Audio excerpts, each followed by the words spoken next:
தேர்தல் அறிவிப்பு வெளியான அடுத்த நாளான இன்று இந்தியா கூட்டணியின் பிரம்மாண்ட பொதுக்கூட்டம் மும்பையில் நடைபெற உள்ளது. இந்த கூட்டத்தில் பங்கேற்க செல்லும் முதலமைச்சர் மு.க.ஸ்டாலின் ராகுல் காந்தியின் இந்திய ஒற்றுமை நீதி யாத்திரை நிறைவு விழாவிலும் கலந்து கொள்ள உள்ளார்.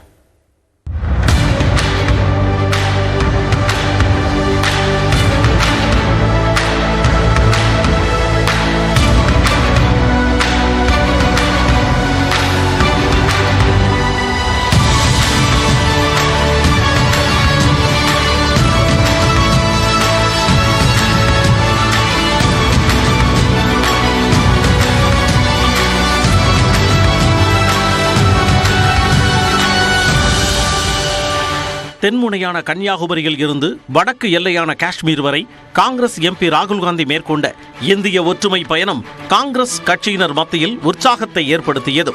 இதையடுத்து இரண்டாம் கட்டமாக கிழக்கிலிருந்து மேற்கு நோக்கிய இந்திய ஒற்றுமை நீதி பயணத்தை கடந்த ஜனவரி 14ஆம் தேதி மணிப்பூரில் தொடங்கினார்.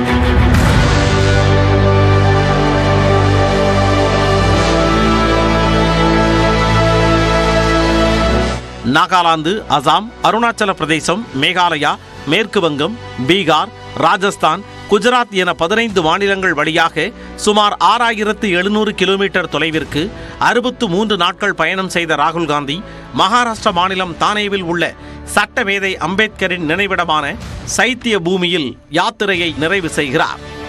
இதற்காக பிரம்மாண்டமான விழாவுக்கு காங்கிரஸ் கட்சி ஏற்பாடு செய்துள்ளது. இதில் இந்தியா கூட்டணி தலைவர்களும் பங்கேற்கின்றனர். இதைத் தொடர்ந்து மும்பை சிவாஜி பார்க்கில் நடைபெறும் இந்தியா கூட்டணி கட்சிகளின் பொதுக்கூட்டத்திலும் ராகுல் காந்தி பங்கேற்று பேசுகிறார்.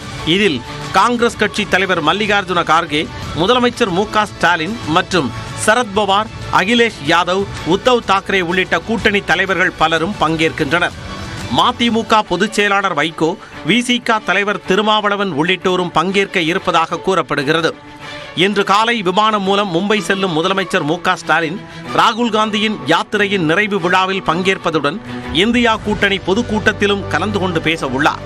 தேர்தல் தேதி அறிவிக்கப்பட்டுள்ள நிலையில் இந்தியா கூட்டணியின் முதல் தேர்தல் பரப்புரை பொதுக்கூட்டம் என்பதால் முக்கியத்துவம் பெற்றுள்ளது.